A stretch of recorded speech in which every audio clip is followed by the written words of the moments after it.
Halo Sobat Anggrek, kali ini saya ingin update repotting yang kita lakukan dalam sebulan terakhir. Kalau masih ingat yang pertama Phalaenopsis ini kita repotting kira-kira 4 minggu yang lalu. Bagi yang belum silahkan cek link ke video di bagian deskripsi. Ya, ini masih bunga ya. Kemudian yang kedua repotting terhadap Catasetum ini. Ini kira-kira 3 minggu yang lalu. Mungkin dengan melihat media dan potnya yang agak unik, Sobat Anggrek bisa ingat. Dan yang terakhir, update atas repotting Oncidium untuk menyesuaikan media yang kita lakukan lebih kurang 2 minggu yang lalu. Bagaimana keadaan mereka sekarang dan apa yang akan saya lakukan selanjutnya akan kita bahas di video berikut. Yang pertama kita lihat kondisi Oncidium. Dalam 2 minggu ini belum ada akar baru yang tumbuh. Kelihatannya masih butuh waktu dia untuk adaptasi. Babnya ya sedikit berkerut ya, bab induk. Sementara bab yang paling muda masih baik-baik saja. Apakah ini mengkhawatirkan? Coba kita lihat. Kerutnya tidak seluruh bab, jadi hanya sedikit. Dan kalau kita lihat dari samping, bab tidak benar-benar habis kering, enggak. Masih ada daging, masih ada cadangan makanan. Kondisi seperti ini masih wajar saat kita repotting karena sedikit banyak anggrek pasti mengalami stres atau shock.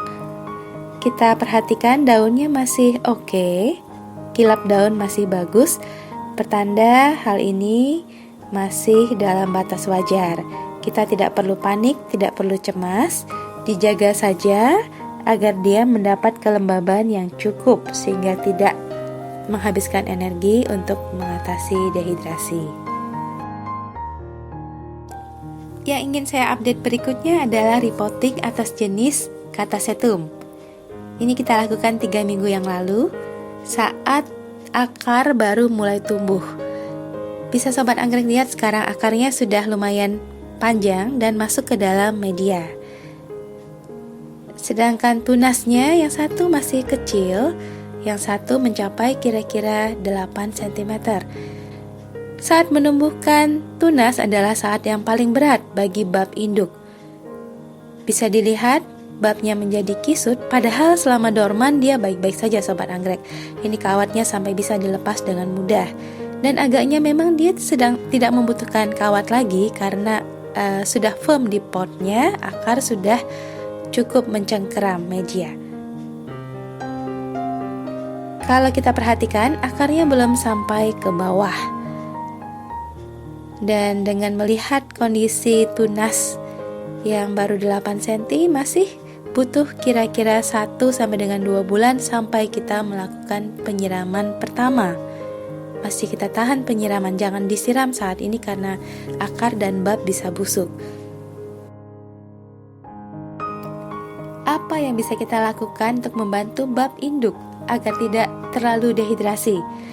Ya, kita akan meningkatkan kelembaban sekitar anggrek dengan memanfaatkan pot tanah liat kombinasi dengan media kaliandra basah.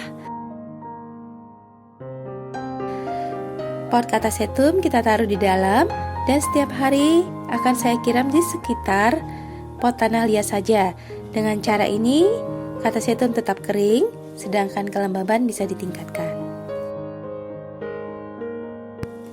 Yang ketiga, kita lihat update dari Phalaenopsis yang kita potting dengan sedikit moss di dasar. Sekilas terlihat baik-baik saja Sobat Anggrek dengan kondisi yang masih berbunga. Tapi bila kita perhatikan di bagian dalam pot itu akarnya kering. Ini coba saya perlihatkan. Ya, saya sudah menduga hal ini akan terjadi karena bagaimanapun akar-akar yang sudah ada sebelumnya terbiasa dengan kondisi di dalam moss, terbenam di dalam moss. Sekarang kita paksa dia keluar dari moss. Dengan perbedaan kelembaban di media lama dan baru, akar cenderung akan menjadi kering. dan dampaknya adalah daun yang terkulai lemas. Iya, ini bisa Sobat Anggrek lihat ya.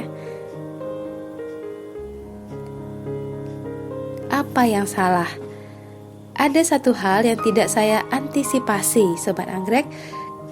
Si anggrek ternyata tidak fokus menumbuhkan akar, dia malah menumbuhkan daun baru dan lanjut menumbuhkan knop-knop baru. Ini berarti konsentrasi energinya terbagi antara menumbuhkan akar baru, daun baru, dan knop baru. Kalau kita peka dan mengikuti perkembangan anggrek bulan ini, kita tahu dia butuh bantuan karena dia tidak tahu prioritasnya sekarang adalah menumbuhkan akar. Apa yang bisa kita lakukan, Sobat Anggrek? Kita review kembali. Akar, dia sangat butuh akar agar bisa mendapatkan nutrisi yang diperlukan. Daun, dia butuh untuk bisa berfotosintesis.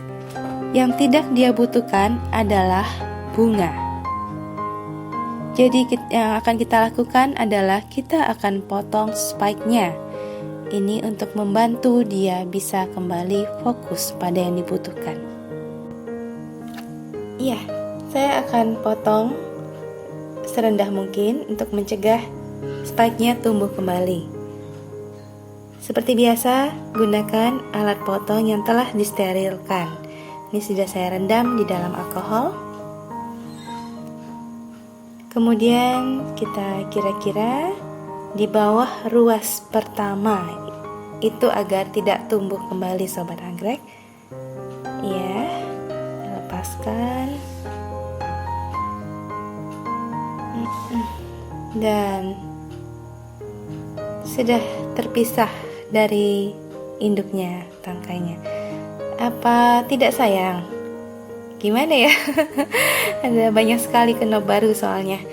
Tapi tidak apa, ini untuk kebaikan jangka panjang. Dan saya yakin akan bisa membungakannya kembali. Semoga bukan karena terlalu percaya diri ya, Sobat Anggrek. Selanjutnya belum selesai. Iya, bekas yang kita tinggalkan adalah luka terbuka. Ini seperti biasa akan saya semprot H2O2 dan saya kasih bubuk kayu manis. Bisa dilihat akarnya sudah mulai tumbuh sebenarnya, tapi jumlahnya baru 2-3 akar baru. Mudah-mudahan setelah ini akar-akar barunya akan lebih cepat tumbuh.